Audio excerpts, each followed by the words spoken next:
नमस्कार साथियों, स्वागत है आप सभी का संपूर्ण हिंदी साहित्य पर आधारित प्रैक्टिस पेपर 22 में। साथियों, कल सभी ने एग्ज़ाम डेट जो संभावित है आपने देख ही लिया होगा और बार बार जिस तरह के आक्षेप आयोग पर लग रहे हैं, उम्मीद भी है और भगवान से प्रार्थना भी है कि इस तारीख पर परीक्षा हो भी जाए, क्योंकि बार बार जब किसी चीज़ को आगे बढ़ाया जाता है या कोई चीज़ नहीं प्राप्त होती है तो उससे मोहभंग होना स्वाभाविक है। इसलिए इस तारीख को आखिरी मानकर, ईश्वर को साक्षी मानकर आप तैयारी को, अगर आपने अब तक नहीं भी पढ़ा है तो बिल्कुल आप अभी से लग जाइए। 1.5 महीने का समय है। 30-31 जुलाई टीजीटी वाले जो साथी हैं लगे रहें और बहुत जल्द जो है संस्कृत छोड़कर मैंने लगभग 90% सिलेबस पूरा करवा दिया है। उसके अलावा जो भी कसर रह गई है आप लोग मुझे बता सकते हैं। मैंने अपनी तरफ से कुछ नहीं छोड़ा है। पिछले 6 महीनों में 5.5 महीने हो गए मुझे, तो मैंने अपनी तरफ से तो कुछ नहीं छोड़ा है संस्कृत को छोड़कर। बाकी अगर कुछ रह गया हो तो बिल्कुल आप हमें बताएं, उसे ही पूरा करवाया जाएगा। आइए देखते हैं आज पहला प्रश्न। उससे पहले सभी साथी वीडियो को लाइक कर दिया करें और जो नए साथी हैं चैनल को सब्सक्राइब कर लें। हमारे टेलीग्राम से जुड़ जाएं। कोई भी समस्या है तो आप हमसे पूछ सकते हैं। पहला प्रश्न है, डॉक्टर धीरेन्द्र वर्मा ने वैदिक ध्वनियों की संख्या मानी है। डॉक्टर धीरेन्द्र वर्मा ने वैदिक ध्वनियों की संख्या कितनी मानी है? तो 13 स्वर माने हैं और 38 व्यंजन माने हैं। 13 स्वर 38 व्यंजन, टोटल ध्वनियों की संख्या 51 मानी है।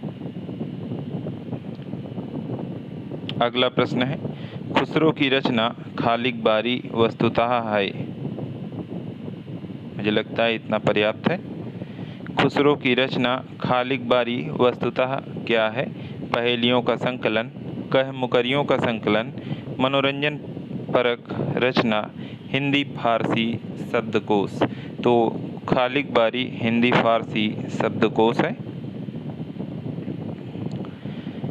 विकास की दृष्टि से प्राकृत की पूर्वकालीन अवस्था का नाम है। विकास की दृष्टि से प्राकृत की पूर्वकालीन अवस्था का नाम है। देखिए, कल एक सीरियल दिया गया था, संस्कृत, पाली, प्राकृत, अपभ्रंश, अवहट्ट, हिंदी, और उसी में कई सारे थे, सौरसेनी, मागधी, जो भी सीरियल आए, तो आपको उसको याद रखना है कि प्राकृत की पूर्वकालीन पूछी जाए चाहे उत्तरकालीन पूछी जाए तो पूर्वकालीन संस्कृत, पाली, प्राकृत। अब प्राकृत के पहले क्या आया? पाली आया। बस आपको परीक्षा हाल में भयभीत नहीं होना है किसी प्रश्न से। एक बार नहीं आया है तो उसको स्किप करके आगे बढ़ें, पूरे प्रश्नों को करें। उसके बाद दोबारा जब आएगा, दोबारा राउंड में, दूसरे राउंड में वो प्रश्न सही हो जाएगा। पश्चिमी हिंदी की 2 बोलियों का सही युग्म है। पश्चिमी हिंदी की 2 बोलियों का सही युग्म क्या है? कन्नौजी अवधी, ब्रज बघेली, खड़ी बोली बुंदेली। उपर्युक्त में से कोई नहीं। तो कब्र काबू हमेशा याद रखिए। कन्नौजी, ब्रज, कौरवी, हरियाणवी, बुंदेली। और कौरवी को खड़ी बोली का दूसरा नाम है कौरवी। तो बाकी बचे अवधी, बघेली, ये छावब के अंतर्गत आते हैं। छावब मतलब छत्तीसगढ़ी, अवधी, बघेली पूर्वी हिंदी के हैं। तो यहाँ पर क्या आया? दूसरा विकल्प सही है। खड़ी बोली के लिए सुनीत कुमार चटर्जी ने क्या शब्द प्रयोग किया? खड़ी बोली हिंदी के लिए सुनीत कुमार चटर्जी ने क्या शब्द प्रयोग किया था? जनपदी हिंदी, वर्नाक्युलर हिंदी, हिंदुस्तानी, कौरवी, हिंदुस्तानी। तो इन्होंने खड़ी बोली के लिए जनपदी हिंदुस्तानी शब्द प्रयोग किया। देवनागरी लिपि में आ की 12 खड़ी स्वर ध्वनियों के स्थान पर आ पर मात्रा ए लगाने का सुझाव किसने दिया था? आ पर मात्रा ए लगाने का, अंक की मात्रा लगाने का सुझाव काका कालेलकर ने दिया था। बी विकल्प यहाँ पर सही हो जाएगा। 7वां प्रश्न है, निम्नलिखित में से कौन सा कथन अधिक उपयुक्त है? निम्नलिखित में से कौन सा कथन अधिक उपयुक्त है? देवनागरी का नाम गुजरात के नागर ब्राह्मणों के कारण पड़ा। देवनागरी तांत्रिक चिन्ह देवनागर से संबंधित है। देवनागरी का विकास ब्राह्मी लिपि की उत्तरी शाखा नागरी से हुआ। सभी जानते हैं ज़्यादातर जो लिपियां हैं ब्राह्मी लिपि से ही उत्पन्न हुई हैं और ब्राह्मी लिपि की उत्तरी शाखा नागरी से देवनागरी का विकास हुआ। आप BGKD याद रखिए, ब्राह्मी गुप्त कुटिल देवनागरी। उत्तर प्रदेश सरकार द्वारा निर्मित लिपि सुधार समिति 1947 के अध्यक्ष थे। ध्यान रहे ये समिति जो बनाई गई, कब बनाई गई? 1947 में। किसके द्वारा बनाई गई? उत्तर प्रदेश सरकार के द्वारा। और इसके अध्यक्ष जब पूछे जाए तो आचार्य नरेंद्र देव। निम्नलिखित में से कौन सी रचना अग्रदास की नहीं है? निम्नलिखित में से कौन सी रचना अग्रदास की नहीं है? ध्यान मंजरी, कुंडलिया, राम ध्यान मंजरी, भावविलास। भावविलास देव की रचना है, बाकी सभी अग्रदास की हैं।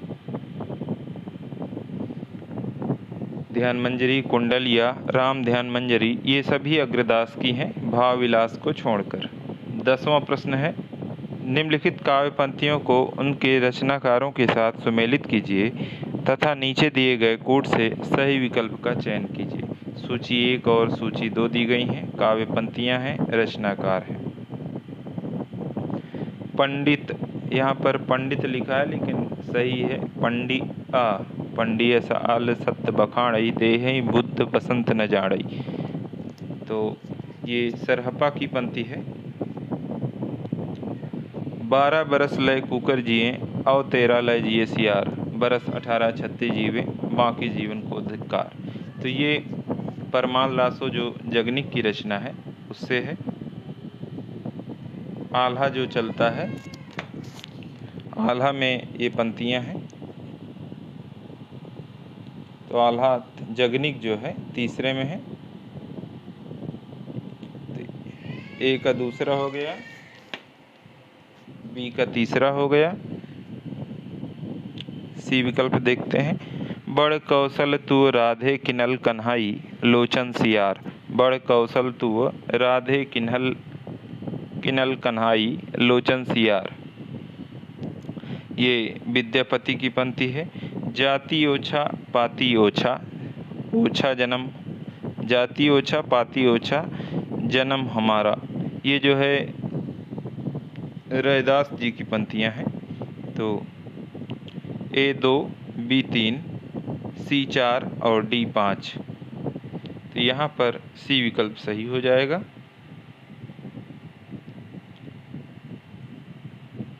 प्रकाशन वर्ष की दृष्टि से निम्नलिखित काव्य कृतियों का सही अनुक्रम है। प्रकाशन वर्ष की दृष्टि से निम्नलिखित काव्य कृतियों का सही अनुक्रम क्या है? सही अनुक्रम क्या है देखते हैं। कुकुरमुत्ता 1941 में आई थी, विष्णुप्रिया 1957 में आई थी, मैथिली शरण गुप्त जी की रचना है, कुकुरमुत्ता निराला जी की है। आंगन के पार द्वार अज्ञे की है, 1961 में आई थी। चांद का मुंह टेढ़ा है, गजानन माधव मुक्तिबोध की है, 1964 में आई थी।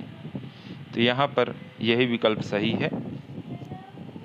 1941, 1957, 1961 और 1964। निराला, मैथिली शरण गुप्त, अज्ञेय, मुक्तिबोध। 12वां प्रश्न है, निम्नलिखित कथनों स्थापना आ और तर्क बा पर विचार कीजिए और नीचे दिए गए कूट से सही विकल्प का चयन कीजिए। स्थापना आ, भारतेंद्र युग में मध्यकालीनता और आधुनिकता का द्वंद्व है। भारतेंद्र युग में मध्यकालीनता और आधुनिकता का द्वंद्व है क्योंकि उस समय का भारतीय समाज संक्रमण के दौर से गुजर रहा था।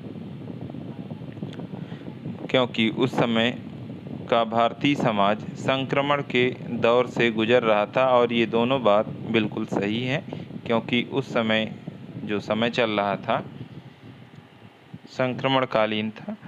13वां प्रश्न है, द्विवेदी युगीन कविता की मुख्य प्रवृत्तियाँ क्या हैं? द्विवेदी युगीन कविता की मुख्य प्रवृत्तियाँ क्या हैं? द्विवेदी युग में क्या हुआ? समाज सुधार हुआ, गीति काव्य की प्रचुरता, स्वच्छंदता। स्वच्छंदता द्विवेदी युग की प्रवृत्ति नहीं है। इतिवृत्तात्मकता। तो 1 और 4 सी विकल्प बिल्कुल सही है। 14वां प्रश्न है, सिद्धों से संबंधित रामचंद्र शुक्ल के कौन से कथन सही हैं? सिद्धों से संबंधित रामचंद्र शुक्ल के कौन से कथन सही हैं? वज्रयान में आकर महासुखवाद का प्रवर्तन हुआ। नाथ पंथ सिद्धों की परंपरा से नहीं निकला है।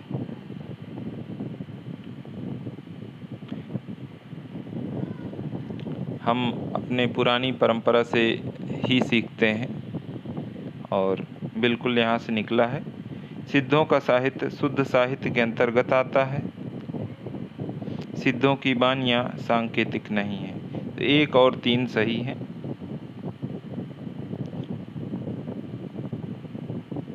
केवल पहला और तीसरा ही सही है। वज्रयान में आकर महासुखवाद का प्रवर्तन हुआ और सिद्धों का साहित्य शुद्ध साहित्य के अंतर्गत आता है। बाकी दोनों गलत हैं।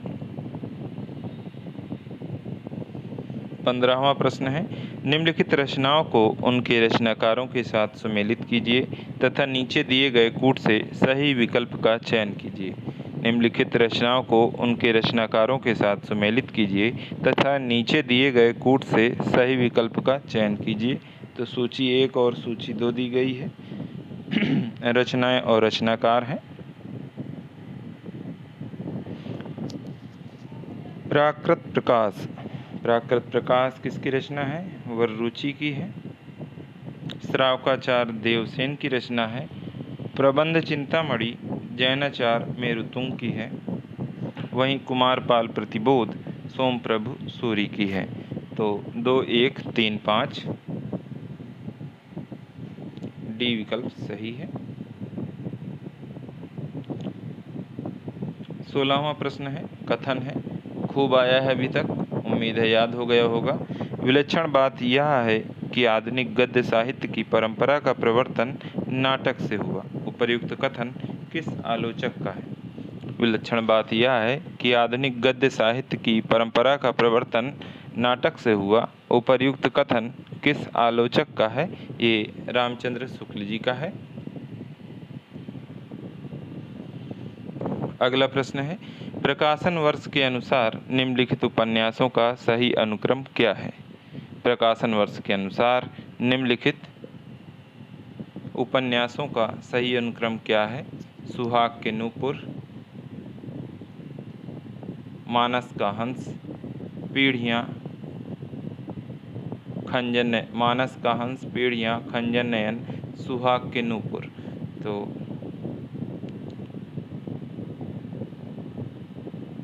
इसका दूसरा विकल्प सही है। इसमें सबसे पहले सुहाग के नूपुर आया, फिर आया मानस का हंस, फिर आया खंजन नयन, फिर पीढ़ियाँ। इसके रचनाकार आप लोग कमेंट में बताएं और रचना वर्ष भी बताएं, इससे आपको याद रहेगा। पहली ताव न अनुहरई। 18वां प्रश्न है, पहली ताव न अनुहरई, गोरी मोहकमल लस्म, अट्ठी पुण्य उन्नमयी, पढ़िए पली छंदस्य। प्रस्तुत काव्य पंक्ति किस कवि की हैं? तो ये हेमचंद की पंक्तियाँ हैं। कुछ एक मतलब कीवर्ड बना लीजिएगा, जैसे छंदस्य है, इससे बना सकते हैं, छंदस्य से बना सकते हैं हेमचंद, ताकि परीक्षा में आए तो आप लगा सकें, क्योंकि ना तो इसका मतलब पता हो पाएगा, ना याद रहेगा, न ये हमारे दैनिक जीवन में उपयोग होता है। स्वयंभू का रामायण, स्वयं जैसे रामचरितमानस की अधिकतर पंक्तियां अगर आप सुन लेंगे तो आपको अंदाज़ा लग जाएगा कि ये रामचरितमानस से हैं। स्वयंभू का रामायण स्वयंभू का रामायण को हिंदी का सबसे पुराना और सबसे उत्तम काव्य किसने माना है? स्वयंभू का रामायण को हिंदी का सबसे पुराना और सबसे उत्तम काव्य किसने माना है? राहुल सांकृत्यायन, राम कुमार वर्मा, राम स्वरूप चतुर्वेदी, रामचंद्र शुक्ल। तो सही विकल्प है राहुल सांकृत्यायन ने माना है। 20वां प्रश्न है, प्रेम की पीर ही को लेकर इनकी वाणी का प्रादुर्भाव हुआ। प्रेम मार्ग का ऐसा प्रवीण और धीर पथिक तथा जबादानी का ऐसा दावा रखने वाला ब्रजभाषा का कोई दूसरा कवि नहीं हुआ। आचार्य रामचंद्र शुक्ल ने प्रस्तुत कथन किस कवि को आधार बनाकर कहा है? प्रेम की पीर ही लेकर इनकी वाणी का प्रादुर्भाव हुआ। प्रेम मार्ग का ऐसा प्रवीण और धीर पथिक तथा जबादानी का ऐसा दावा रखने वाला ब्रजभाषा का कोई दूसरा कवि नहीं हुआ। आचार्य रामचंद्र शुक्ल ने प्रस्तुत कथन किस कवि को आधार बनाकर कहा है? देवबोधा घनानंद आलम। तो घनानंद को आधार बनाकर इन्होंने कहा है। 21वां प्रश्न है, पंत जी ने समाजवाद के प्रति भी रुचि दिखाई है। पंत जी ने समाजवाद के प्रति भी रुचि दिखाई है और गांधीवाद के प्रति भी। ऐसा प्रतीत होता है कि लोक व्यवस्था के रूप में तो समाजवाद की बातें उन्हें पसंद हैं और व्यक्तिगत साधना के लिए गांधीवाद की बातें। पंत के संबंध में यह कथन किस आलोचक का है?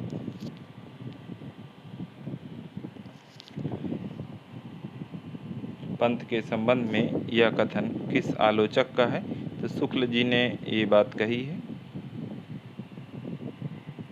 बिहारी अकेले कवि हैं जिन्हें ग्रामीण संस्कृत के विरुद्ध घृणा की अभिव्यक्ति की है। बिहारी अकेले कवि हैं जिन्होंने ग्रामीण संस्कृत के विरुद्ध घृणा की अभिव्यक्ति की है। यह कथन किस आलोचक का है? नेमीचंद जैन, बच्चन सिंह, राम स्वरूप चतुर्वेदी, रामचंद्र शुक्ल। बच्चन सिंह का कथन है, कठोपनिषद की यम नचिकेता कहानी पर आधारित रचना कौन सी है? कठोपनिषद की यम नचिकेता कहानी पर आधारित रचना कौन सी है? तो आत्मजयी है, जो कि कुंवर नारायण के द्वारा रचित है। 24वां प्रश्न है, जन्मकाल के अनुसार निम्नलिखित रचनाकारों का सही अनुक्रम क्या है?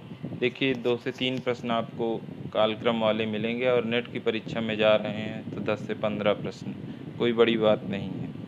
तो यहाँ पर माखनलाल चतुर्वेदी, सियाराम शरण गुप्त, बालकृष्ण शर्मा नवीन, भगवती चरण वर्मा। बी विकल्प सही है और इनके जन्म वर्ष मैं कई बार बता चुका हूँ। 25वां प्रश्न है, नई कहानी आग्रहों की कहानी नहीं है। नई कहानी आग्रहों की कहानी नहीं है, प्रवृत्तियों की हो सकती हैं और उसका मूल स्रोत है जीवन का यथार्थ बोध और इस यथार्थ को लेकर चलने वाला वह विराट मध्य और निम्न मध्य वर्ग है जो अपनी जीवन शक्ति से आज के दुर्दांत संकट को आने जाने अनजाने झेल रहा है।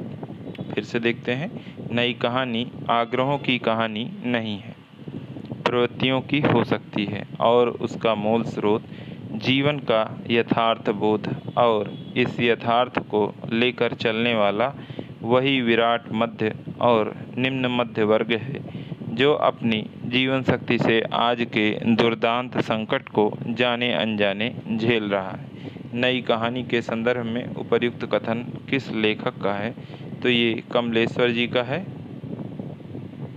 काफ़ी लंबा कथन है, पूछा जा सकता है क्योंकि प्रश्नों की प्रवृत्ति आजकल बदल रही है और आपके टीजीटी में भी पूछा जा सकता है।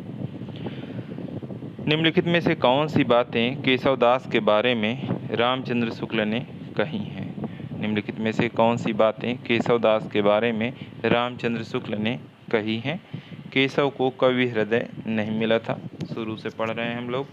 उनमें वह सहृदयता और भावुकता भी न थी जो एक कवि में होनी चाहिए। ये इसी कथन की अगली पंक्ति है, बस अलग अलग विकल्पों में दी गई है। वे संस्कृत साहित्य से सामग्री लेकर अपने पांडित्य और रचना कौशल की धाक जमाना चाहते थे। ये भी है, अपनी रचनाओं में केशव ने संस्कृत साहित्य की उक्तियों से परहेज किया है। बिल्कुल विरोधी बात है, उन्होंने कोई परहेज नहीं किया है और यहाँ पर पहला विकल्प सही हो जाएगा। 27वां प्रश्न है, हिंदी साहित्य के इतिहास का काल विभाजन और नामकरण करते हुए हिंदी साहित्य के इतिहास का काल विभाजन और नामकरण करते हुए ब्रज का कृष्ण काव्य नामकरण किस साहित्य इतिहासकार ने सुझाया है? जॉर्ज ग्रियर्सन ने। बी विकल्प सही है। 28वां प्रश्न है, आध्यात्मिक रंग के चश्मे आजकल बहुत सस्ते हो गए हैं। आध्यात्मिक रंग के चश्मे आजकल बहुत सस्ते हो गए हैं। रामचंद्र शुक्ल ने यह टिप्पणी किस कवि के संदर्भ में की है? तो विद्यापति के बारे में कही है। ध्यान रहे, विद्यापति के बारे में ये किसने कहा? तो ध्यान रहे, रामचंद्र शुक्ल जी ने कहा। दोनों प्रश्न पूछे गए हैं और पूछे जा सकते हैं। 29वां प्रश्न है, सजल नयन तन पुलक निज। सजल नयन तन पुलक निज, इष्ट देव पहचानी, परेउ दंड जिमि धरनि तल, दशा न जाई बखानी। प्रस्तुत पंक्ति रामचरितमानस के किस कांड से उद्धृत है? प्रस्तुत पंक्ति रामचरितमानस के किस कांड से उद्धृत है? तो ये अयोध्या कांड से अवतरित है। कामायनी के निम्न सर्गों का सही अनुक्रम क्या है? तो चिंता, आशा, श्रद्धा, काम, वासना आपने पढ़ा है, मैंने खूब कई बार याद करवाया है। अब याद करिए, कर्म, ईर्ष्या, ईड़ा, स्वप्न। कर्म, ईर्ष्या, ईड़ा, स्वप्न।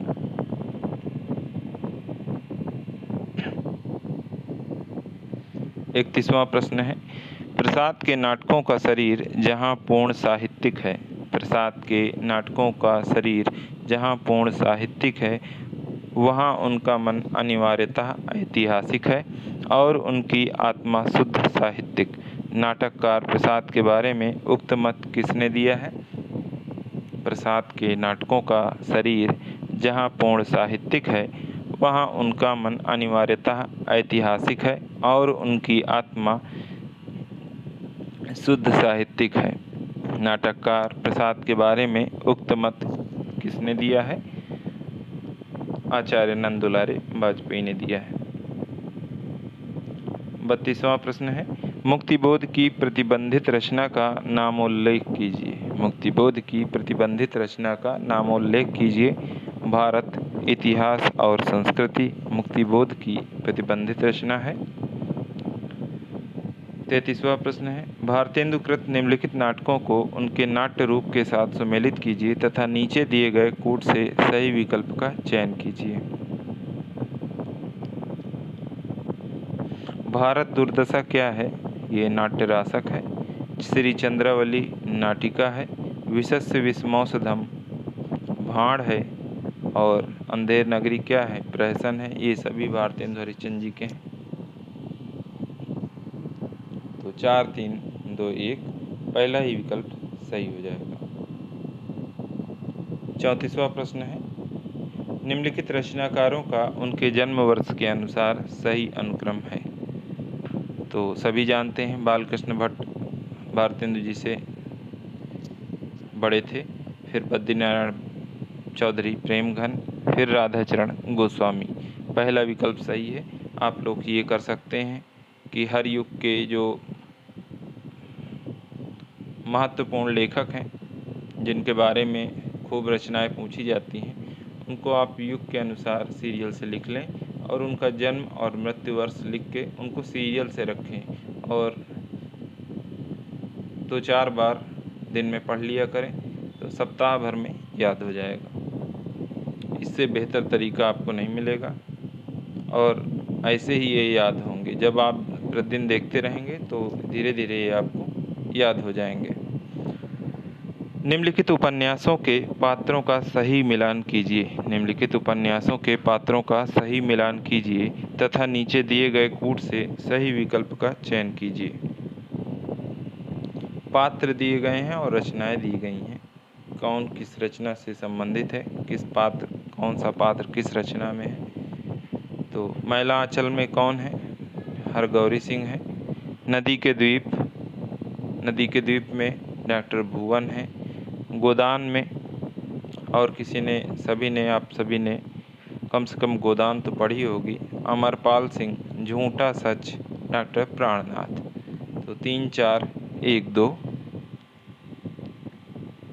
बी विकल्प सही है।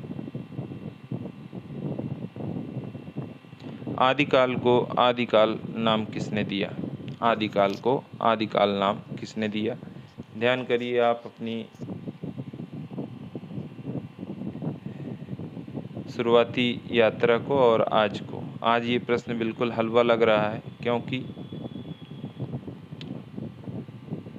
इसे आपने 50 बार सिर्फ मैंने ही पढ़ाया है। आचार्य हजारी प्रसाद द्विवेदी। 37वां प्रश्न है, आशा जीवै जग मरे। आशा जीवै जग मरे, लोग मरे मरि जाई, सोई मोवे धन संचते, सो उबरे जे खाई। आशा जीवे जग मरे। बस इतना पढ़िए और कबीरदास जी को लगाइए। पंडित विश्वनाथ मिश्र ने उत्तर मध्यकाल को क्या नाम दिया है? पंडित विश्वनाथ मिश्र ने उत्तर मध्यकाल को क्या नाम दिया है? तो आपको याद होगा, श्रृंगारी विश्व नाम से याद करवाया था मैंने, और श्रृंगार काल नाम इन्होंने दिया है। और इसका सुझाव जब पूछा जाएगा, अभी हाल ही में किसी साथी ने कमेंट किया था कि किसने दिया है, तो मैंने वहाँ पर भी कमेंट में बताया था कि श्रृंगार काल विश्वनाथ मिश्र ने दिया है, लेकिन सुझाव रामचंद्र शुक्ल ने दिया है। क्योंकि उनका एक कथन पूछा जाता है, यदि कोई उत्तर मध्यकाल को श्रृंगार काल कहना चाहे तो कह सकता है।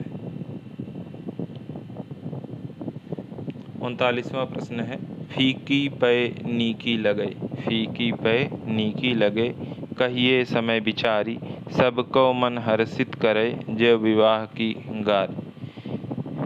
फीकी पै नीकी लगे, कहिए समय बिचारी, सबको मन हर्षित करे, जो विवाह की गारी। विवाह में एक गारी गीत का प्रचलन है, हर जगह गाए जाते हैं, और विशेषता जो है उत्तर प्रदेश बिहार में तो जो साथी हैं जानते होंगे।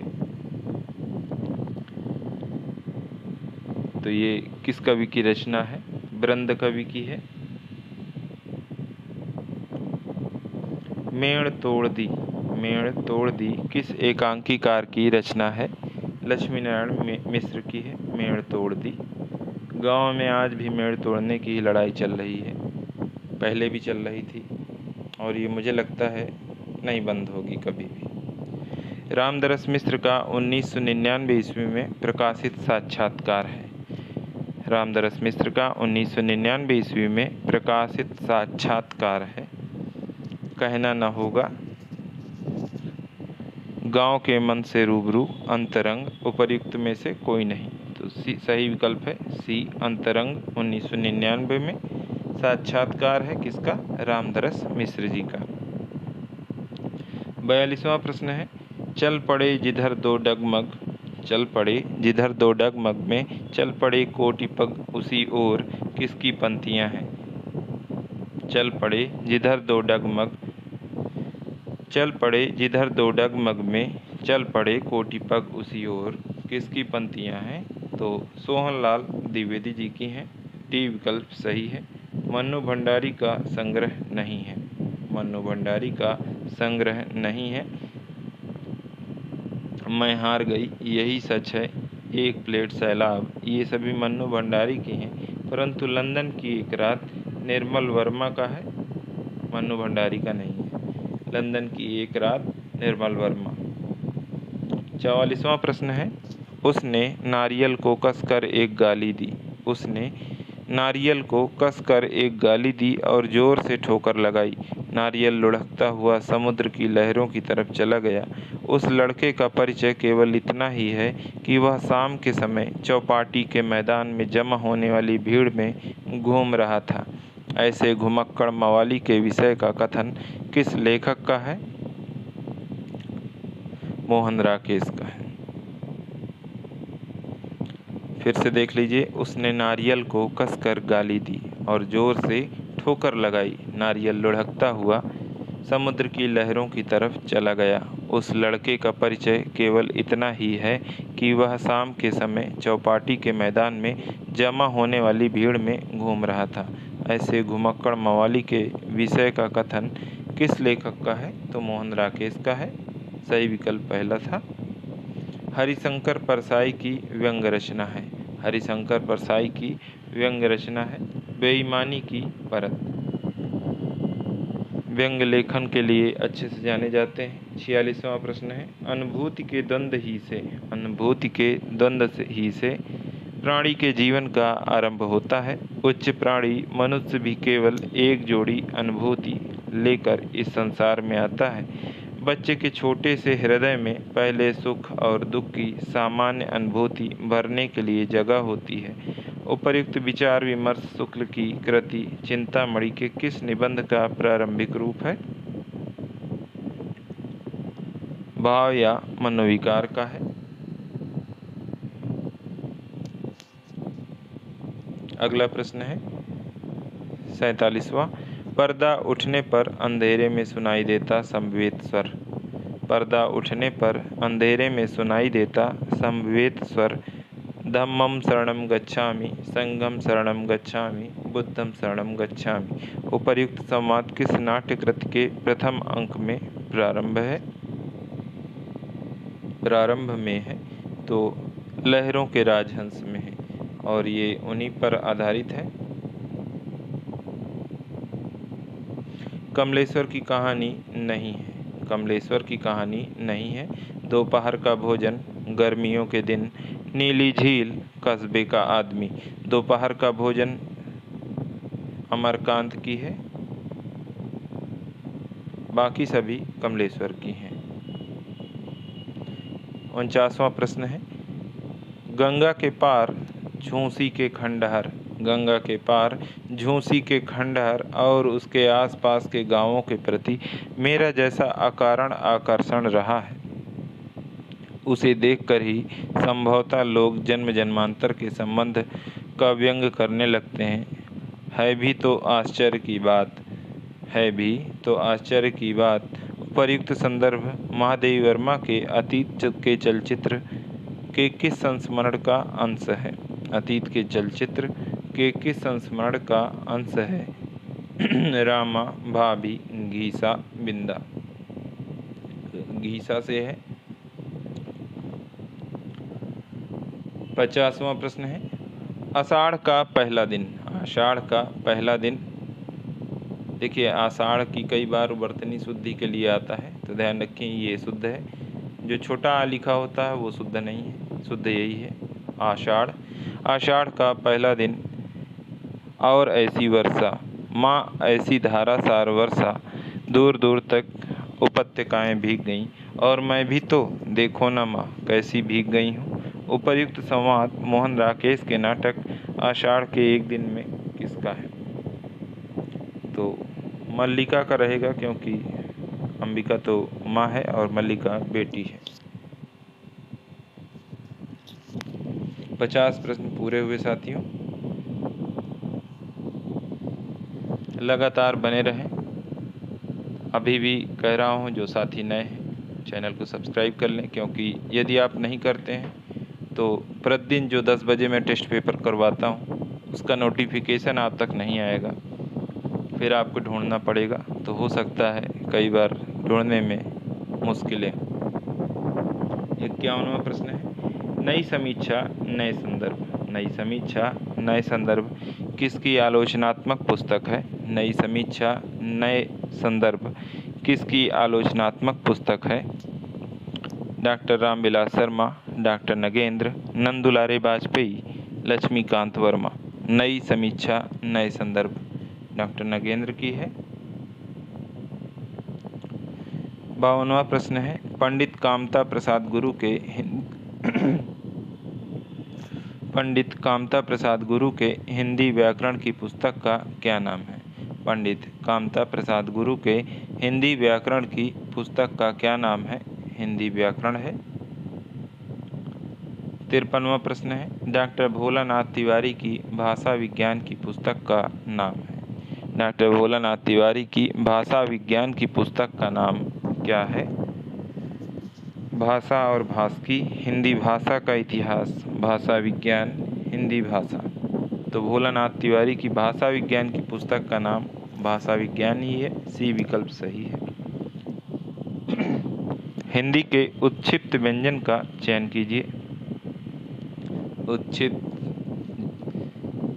संघर्षी, ऊष्म संघर्षी, जितने भी हैं वर्णों पर आधारित 100 प्रश्न, 125 प्रश्न मैंने लगभग करवाए हैं।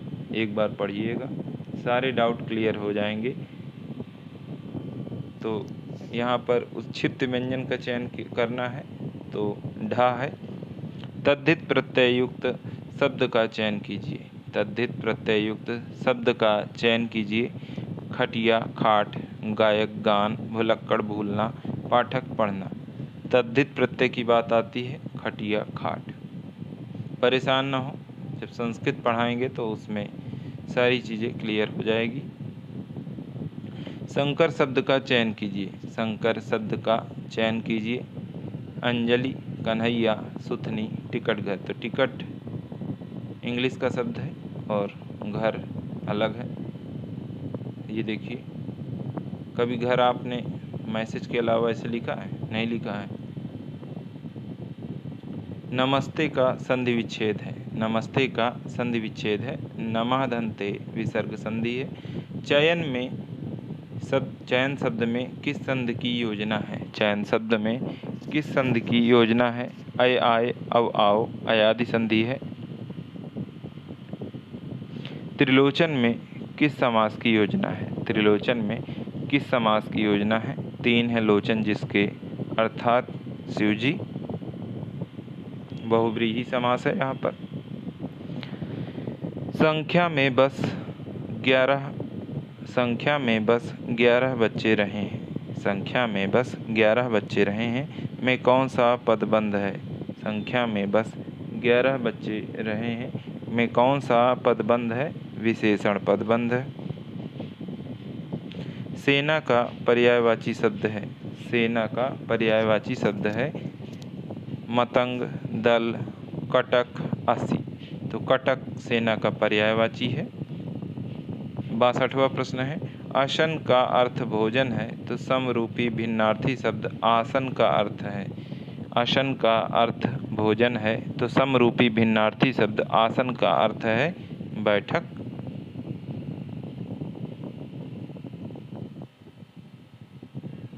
निम्नलिखित में से कौन सा भाववाचक वाक्य है? निम्नलिखित में से कौन सा भाववाचक वाक्य है? माँ बच्चे को दूध पिला रही है। लतिका से तेज दौड़ा नहीं जाता। नौकर घर की सफाई करेगा। उपर्युक्त में से कोई नहीं। तो लतिका से तेज दौड़ा नहीं जाता भाववाचक वाक्य है। अगर आपको किसी भी प्लेलिस्ट को ढूंढने में या कोई वीडियो ढूंढने में दिक्कत होती है तो आप मुझे टेलीग्राम पे मैसेज करिएगा, मैं उसका लिंक आपको प्रेषित कर दूंगा। ज़्यादा परेशान होने की ज़रूरत नहीं है और बहुत भटकने की ज़रूरत नहीं है, क्योंकि जितने प्रश्न मैंने करवा दिए हैं उम्मीद है इतने प्रश्न आपको कहीं भी नहीं मिलेंगे। कोई भी आप किताब ले आइए, गाइड ले आइए, क्योंकि जो प्रश्न आए हैं वो तो मैंने करवाए ही हैं। अति संभावित प्रश्न या जो मुझे महत्वपूर्ण लगे हैं वो भी यहाँ पर जोड़े गए हैं। तो परेशान होने की, भटकने की ज़रूरत नहीं है। बस प्रयास ये करना है कि अधिक से अधिक आपको पढ़ना है। शुद्ध वाक्य का चयन कीजिए। शुद्ध वाक्य का चयन कीजिए। आज रविवार का दिन है।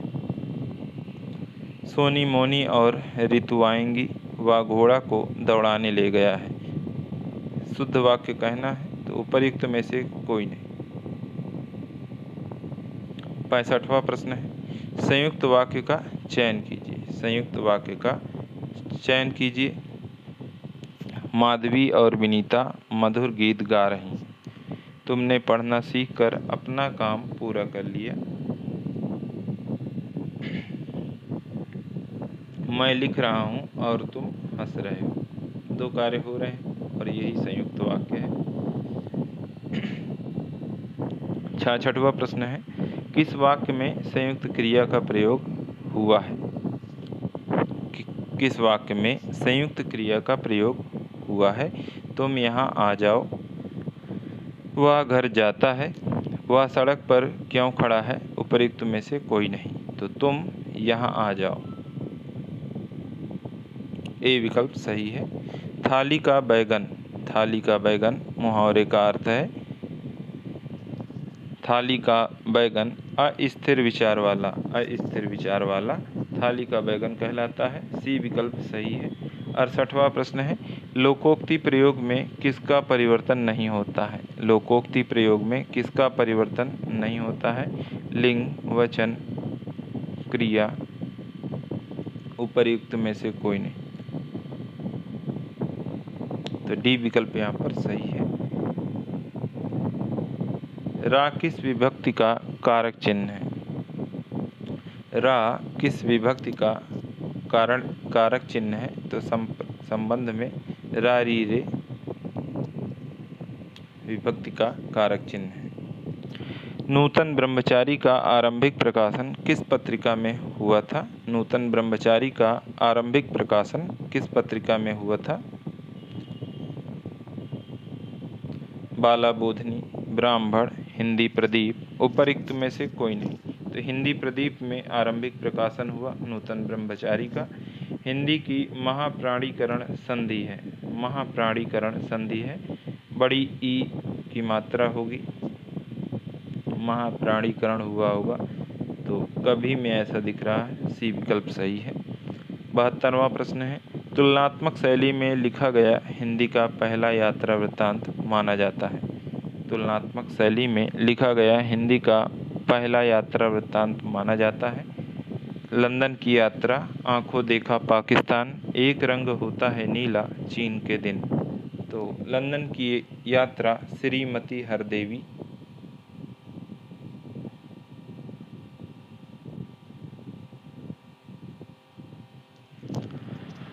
आंखों देखा पाकिस्तान कमलेश्वर का है। एक रंग होता है नीला मीरा सिकरी, चीन के दिन रश्मि झा की है। इसमें भारत पाकिस्तान के सांस्कृतिक संबंधों पर आधारित है। और 73वां प्रश्न है, यात्रावृत्त और उनके रचनाकार के संबंध में सुमेलित का चयन कीजिए। यात्रावृत्त और उनके रचनाकारों के संबंध में सुमेलित का चयन कीजिए। चीन के दिन रश्मि झा, चल हंसावादेश एकांत श्रीवास्तव, देवदार के साय में कमलेश भट्ट, कबाड़ खाना पंकज बिष्ट। तो डी विकल्प यहाँ पर सही है। ध्यान रहे यात्रावृत्त की बात हो रही है।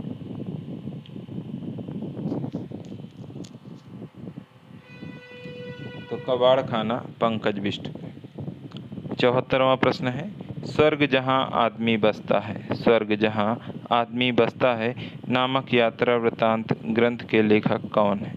स्वर्ग जहाँ आदमी बसता है नामक यात्रा वृत्तांत ग्रंथ के लेखक कौन है? सोमेश शेखर हैं। 75वां प्रश्न, रमेश उपाध्याय की चर्चित पुस्तक एक घर की डायरी, रमेश उपाध्याय की चर्चित पुस्तक एक घर की डायरी किस विधा की रचना है? तो ये कहानी विधा की रचना है। पहला ही विकल्प सही है। 76वां प्रश्न है, तत्वबोधिनी सभा, तत्वबोधिनी सभा 1839 ईस्वी का गठन किसने किया था? तत्वबोधिनी सभा जो कि 1839 ईस्वी में गठित हुई थी, गठनकर्ता थे देवेंद्रनाथ टैगोर। 77वां प्रश्न है, India in Kalidas, India in Kalidas नामक निबंध के रचनाकार कौन है? भगवत शरण उपाध्याय है। चलो चांद पर चलें, चलो चांद पर चलें नामक रचना के रचनाकार हैं चलो चांद पर चलें जयप्रकाश भारती की रचना है। 79 है, निम्नलिखित में से कौन सा निबंध श्यामाचरण दुबे का नहीं है? निम्नलिखित में से कौन सा निबंध श्यामाचरण दुबे का नहीं है? मानव और संस्कृति, समय और संस्कृति, साहित्य और संस्कृति, संस्कृति तथा शिक्षा। साहित्य और संस्कृति डॉक्टर राजेश सिंह का है।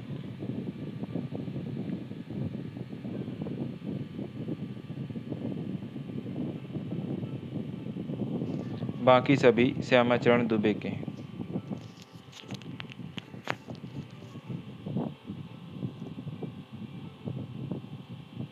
80 नंबर प्रश्न है, निम्नलिखित में से कौन सा निबंध श्रीलाल शुक्ल का नहीं है? निम्नलिखित में से कौन सा निबंध श्रीलाल शुक्ल का नहीं है? यहाँ से वहाँ, अंगद का पाँव, अगली शताब्दी का शहर, आवारा भेड़ के खतरे।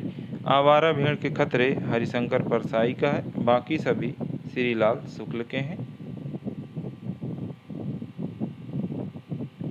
81 नंबर प्रश्न, हिंदी का पहला समाचार पत्र उदंत मार्तंड कितने वर्ष प्रकाशित होने के बाद बंद हो गया था?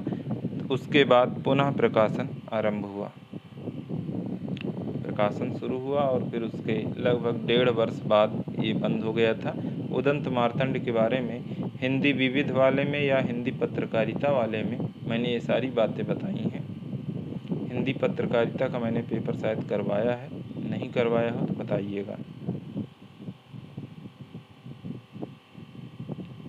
हिंदी विविध वाले में लेकिन मैंने बताया है, क्योंकि वहाँ पे सारे समाचार पत्र, उनके संपादक, सारी चीज़ें हैं।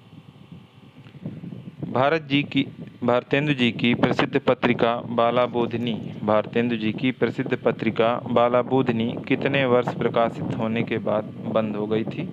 लगभग 4 वर्ष के बाद बंद हो गई थी। सी विकल्प सही है। नवोदित हरिश्चंद्र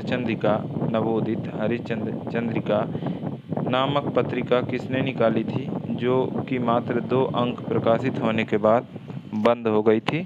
तो भारतेंदु हरिश्चंद्र। सरस्वती पत्रिका का नामकरण किसने किया था? सरस्वती पत्रिका का नामकरण किसने किया था? तो चिंतामणि घोष ने किया था। और इनका एक प्रेस भी है इलाहाबाद में, कमेंट करिएगा याद हो तो। 85वां प्रश्न, सरस्वती पत्रिका का संपादन कितने वर्षों तक संपादक मंडल द्वारा किया गया? बाद में इसे भंग करके श्याम सुंदर दास संपादक बने। तो सरस्वती पत्रिका का संपादन कितने वर्षों तक संपादक मंडल, पहले संपादक मंडल था और उसको भंग करके श्याम सुंदर दास संपादक बने, तो ऐसा सिर्फ 1 वर्ष था। डी विकल्प यहाँ पर सही है। प्रेमचंद की प्रसिद्ध कहानी बड़े घर की बेटी मई 1911 में किस पत्रिका में प्रकाशित हुई? बड़े घर की बेटी मई 1911 में किस पत्रिका में प्रकाशित हुई? तो चांद पत्रिका में प्रकाशित हुई थी। बड़े घर की बेटी। निम्नलिखित में से कौन सी पत्रिका छायावाद की समर्थक पत्रिका नहीं है? निम्नलिखित में से कौन सी पत्रिका छायावाद की समर्थक पत्रिका नहीं है? तो मर्यादा छायावाद की समर्थक नहीं है। बाकी माधुरी, भारत जागरण, ये सभी छायावाद की समर्थक पत्रिकाएं रही हैं। 88 है, भावों की भिड़ंत नामक प्रसिद्ध लेख जिसमें निराला की बहुत सी कविताओं को रविंद्रनाथ ठाकुर की कविताओं की नकल माना गया है, किस पत्रिका में प्रकाशित हुआ? भावों की भिड़ंत नामक प्रसिद्ध लेख जिसमें निराला की बहुत सी कविताओं को रविंद्रनाथ ठाकुर की कविताओं की नकल माना गया है, किस पत्रिका में प्रकाशित हुआ था? प्रभा में। 89 है, हिंदी की प्रथम मौलिक कहानी एक टोकरी भर मिट्टी किस पत्रिका में प्रकाशित हुई थी? छत्तीसगढ़ मित्र, समालोचक, मर्यादा या प्रभा? तो छत्तीसगढ़ मित्र में प्रकाशित हुई थी हिंदी की प्रथम मौलिक कहानी। धर्मयुग पत्रिका के प्रथम संपादक कौन थे? धर्मयुग पत्रिका के प्रथम संपादक कौन थे? इलाचंद्र जोशी।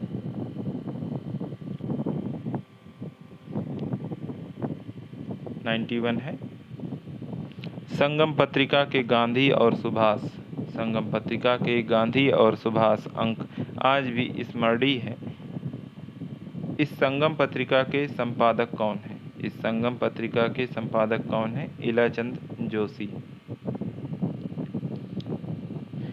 इंडिया टुडे 92 है। इंडिया टुडे में सन 2003 से सन 2010 ईस्वी तक कटाक्ष नामक वह स्तंभ किसने लिखा जो अपने तीखे व्यंग्य के कारण चर्चा में रहा था? इंडिया टुडे में सन 2003 से सन 2010 की तक कटाक्ष नामक वह स्तंभ किसने लिखा जो अपने तीखे व्यंग्य के कारण चर्चा में रहा था? तो मृदुला गर्ग थी। इंडिया टुडे में 7 साल इन्होंने कटाक्ष नामक व्यंग्य लिखा। 93 है। निम्नलिखित में रंगीला नामक पत्र का संपादन, रंगीला नामक पत्र का संपादक कौन रहा है? रंगीला नामक पत्र का संपादक सूर्यकांत त्रिपाठी निराला रहे हैं। ए विकल्प सही है। 94 है। मिश्र बंधुओं द्वारा रचित हिंदी नवरत्न का रचना काल है। कई बार हम लोग मिश्र बंधु देखते ही सोचते हैं बहुत आसान प्रश्न आ गया, और 1913 या 1934 देखते ही पहले इसको मार देते हैं। ये नहीं देखते हैं कि रचना कौन सी पूछी गई है। तो जब हिंदी नवरत्न की बात आए तो 1910 ईस्वी 1913 में मिश्र बंधु विनोद के 3 भाग और 34 में चौथा भाग आया था। इसका ध्यान रखें। 95 है। हिंदी भाषा का उद्गम और विकास, हिंदी भाषा का उद्गम और विकास ग्रंथ के रचनाकार कौन है? तो उद्गम में उद आता है, देखिए भूलेगा नहीं इससे, उदय नारायण तिवारी। हिंदी साहित्य का अतीत, हिंदी साहित्य के अतीत ग्रंथ के रचनाकार हैं विश्वनाथ प्रसाद मिश्र। अच्छा, जो ऐसे बताया जाता है इसमें भी उद आता है, उसमें भी उद आता है, ऐसे मैच कर लीजिए। क्या ये आपके लिए लाभदायक हैं? आप लोग बताते नहीं हैं कभी। A history of Hindi literature, a history of Hindi literature के लेखक कौन है? फ्रैंक ई के। देखिए कंफ्यूज कैसे किया जाता है, FEK या फ्रैंक ई के, हो सकता है इनके भी नाम दे दिए जाएं। तो आपको ध्यान रखना है a history of Hindi literature FEK की है। धरती पलट जाए आपसे मतलब नहीं है, आपको वहाँ पे फ्रैंक का FE से जो आ जाए, K से जो आ जाए। 98 है। यद्यपि मैं खुद उर्दू का बड़ा पक्षपाती हूँ, यद्यपि मैं खुद उर्दू का बड़ा पक्षपाती हूँ, लेकिन मेरे विचार में हिंदी की, यद्यपि मैं खुद उर्दू का बड़ा पक्षपाती हूँ, लेकिन मेरे विचार में हिंदी को विभाषा या बोली कहना उचित नहीं है। हिंदी को विभाषा या बोली कहना उचित नहीं है। यह कथन किसका है? गारसा दतासी का कथन है।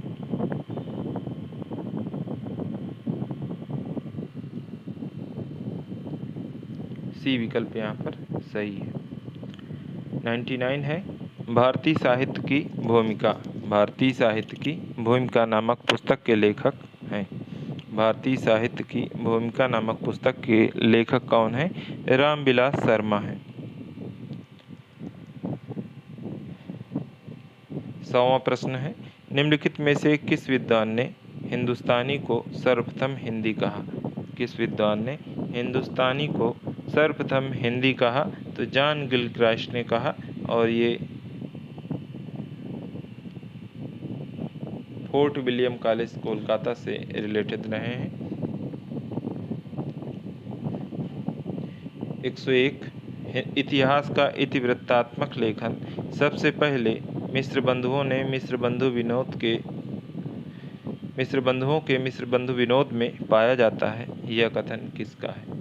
इतिहास का इतिवृत्तात्मक लेखन सबसे पहले मिश्र बंधु विनोद में पाया जाता है। यह कथन किसका है? डॉक्टर राम कुमार वर्मा जी का है। सी विकल्प सही है। 102 काल प्रवृत्ति का निर्णय प्राप्त ग्रंथों की संख्या द्वारा नहीं निर्णीत हो सका। काल प्रवृत्ति का निर्णय प्राप्त ग्रंथों की संख्या द्वारा नहीं निर्णीत हो सकता, बल्कि उस काल की मुख्य प्रेरणादायक वस्तु के आधार पर ही हो सकता है। यह कथन है आचार्य हजारी प्रसाद द्विवेदी जी का। काल प्रवृत्ति का निर्णय प्राप्त ग्रंथों की संख्या द्वारा नहीं निर्णीत हो सकता, बल्कि उस काल की मुख्य प्रेरणादायक वस्तु के आधार पर ही हो सकता है। हजारी प्रसाद द्विवेदी जी का ये कथन है।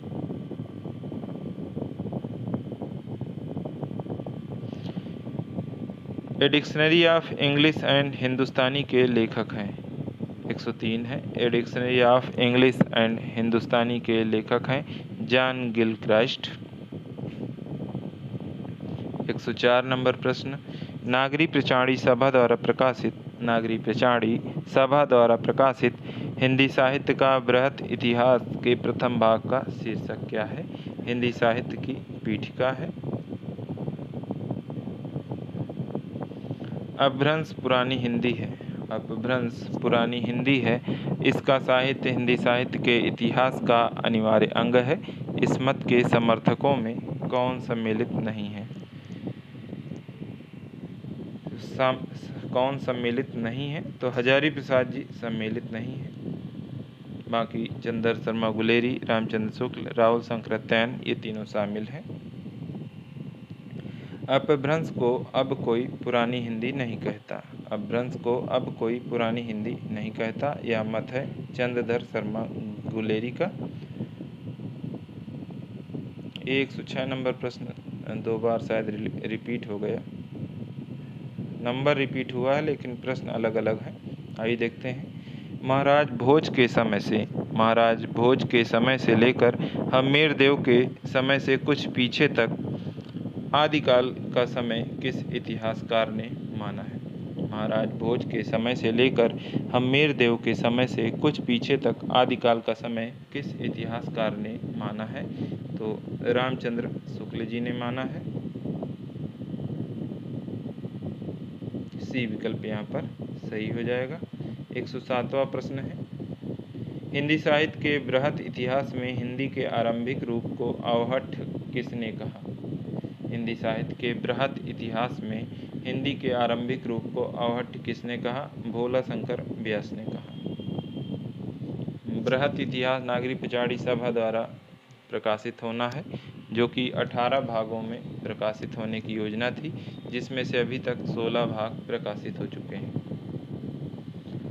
108वां प्रश्न है, प्रत्येक युग अपनी सामाजिक ऐतिहासिक स्थिति की अनुभूत आवश्यकता के अनुसार अपना साहित्य निर्माण किया करता है। प्रत्येक युग अपनी सामाजिक ऐतिहासिक स्थिति की अनुभूत आवश्यकता के अनुसार अपना साहित्य निर्माण किया करता है।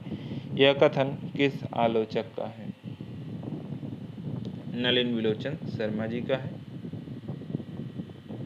109वां प्रश्न है, युग का विभाजन का ऐतिहासिक ज्ञान के प्रमुख साधनों में से एक है। युग का विभाजन का ऐतिहासिक ज्ञान के प्रमुख साधनों में से एक है और उसके बिना काम नहीं चल सकता। युग का विभाजन का ना हो तो युग का विभाजन ऐतिहासिक ज्ञान के प्रमुख साधनों में से एक है और उसके बिना काम नहीं चल सकता। यह कथन किस आलोचक का है? का को हटा दीजिए, सेंटेंस बढ़िया बन जाएगा, शुद्ध हो जाएगा। ये का जबरदस्ती है। तो ये कथन किस आलोचक का है? नलिन विलोचन शर्मा जी का है।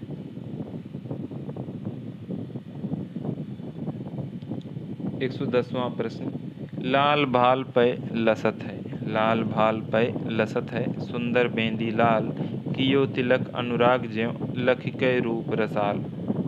पंथ के रचनाकार हैं, रसनिधि हैं। लाल भाल पे लसत है, सुंदर बेंदी लाल कियो तिलक अनुराग ज्यों लखिकै रूप रसाल।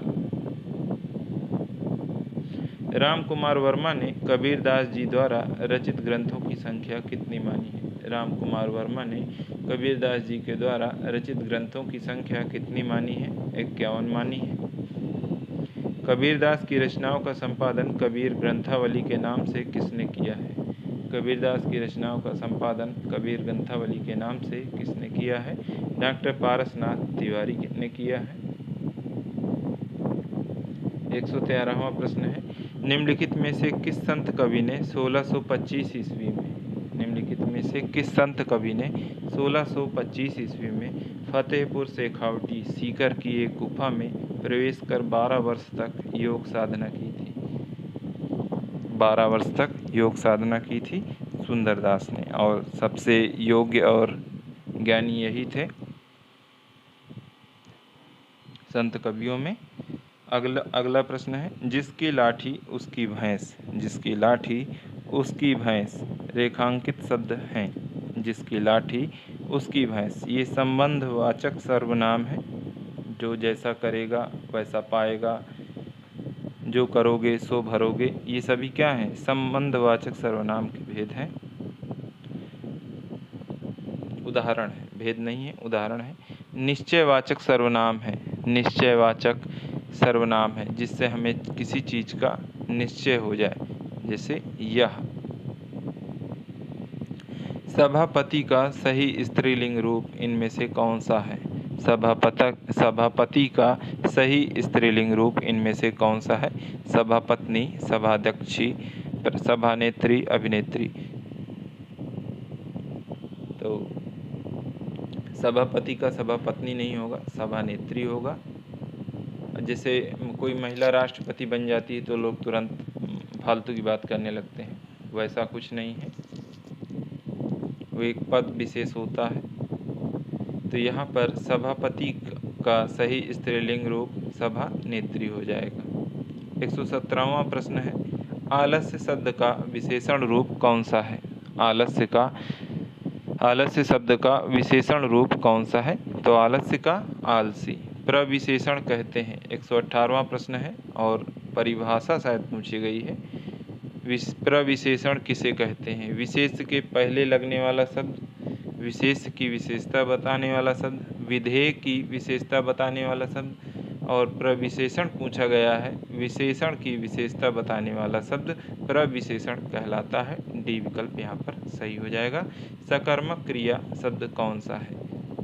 सकर्मक क्रिया शब्द कौन सा है? जागना, सोना, हंसना, लिखना। तो सकर्मक क्या है? लिखना है। मुक्तिबोध जी ने कामायनी के किस सर्ग को कामायनी का हृदय स्थल कहा है? मुक्तिबोध जी ने कामायनी के किस सर्ग को कामायनी का हृदय स्थल कहा है? तो आनंद सर्ग को कहा है। बी विकल्प सही है। 121वां प्रश्न, सुमित्रानंदन पंत ने अपनी किस पुस्तक की भूमिका में स्वच्छंदतावादी काव्य शिल्प का विवेचन किया है? सुमित्रानंदन पंत ने अपनी किस पुस्तक की भूमिका में स्वच्छंदतावादी काव्य शिल्प का विवेचन किया है? योगवाणी, लोकायतन, पल्लव, यदि मैं कामायनी लिखता। तो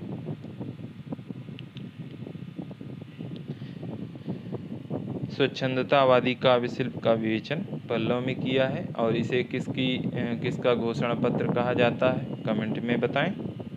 122वां प्रश्न है, छायावाद को प्रगीतों का आंदोलन किसने कहा? छायावाद को प्रगीतों का आंदोलन किसने कहा है?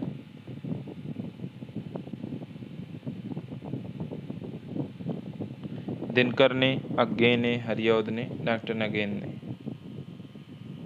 दिनकर ने कहा है। 123वां प्रश्न है, जयशंकर प्रसाद की समीक्षा कृति है। जयशंकर प्रसाद की समीक्षा कृति है काव्य कला तथा अन्य निबंध। निराला इज ऑलरेडी डेड।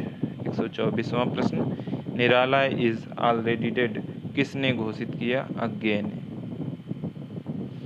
गद्य को जीवन संग्राम की भाषा किसने कहा है? बहुत ही महत्वपूर्ण प्रश्न है, पूछ लिया जाएगा। हालांकि रिपीटेड है, लेकिन मतलब जब भी पूछा जाएगा तो थोड़ी दिक्कत होगी। तो अज्ञे गद्य को जीवन संग्राम की भाषा किसने कहा है? गद्य को जीवन संग्राम की भाषा किसने कहा है? निराला जी ने कहा है। 125 प्रश्न यहाँ से पूरे हुए। और कल साथियों आप लोग भक्ति काल पढ़ना चाहेंगे, क्योंकि उसका सिर्फ एक पेपर बचा है 100 प्रश्नों का, 100 या 125 प्रश्न है। और ताकि भक्ति काल से मेरा बोझ हट सके, क्योंकि जिस तरह से देखिए आदिकाल के मैंने 650 प्रश्न कराए और मैं अब मुक्त हूँ, और मैं अपनी जिम्मेदारी से पूरी तरह से मुक्त हूँ कि मैंने आदिकाल पूरा करवा दिया, रीतिकाल करवा दिया और आधुनिक काल करवा दिया। सिर्फ भक्ति काल का एक पेपर मुझे कसक रहा है, और अगर आप वो चाहें तो भक्ति काल, नहीं तो अगला पेपर 23वां मैं करवा दूंगा कल। जैसा हो आप लोग बता दीजिएगा। आज के लिए साथियों इतना ही। कृपया वीडियो को लाइक ज़रूर करें, चैनल को सब्सक्राइब कर लें, टेलीग्राम से जुड़ जाएं। कोई भी समस्या है आप पूछ सकते हैं। आज के लिए इतना ही। बहुत बहुत धन्यवाद। नमस्कार।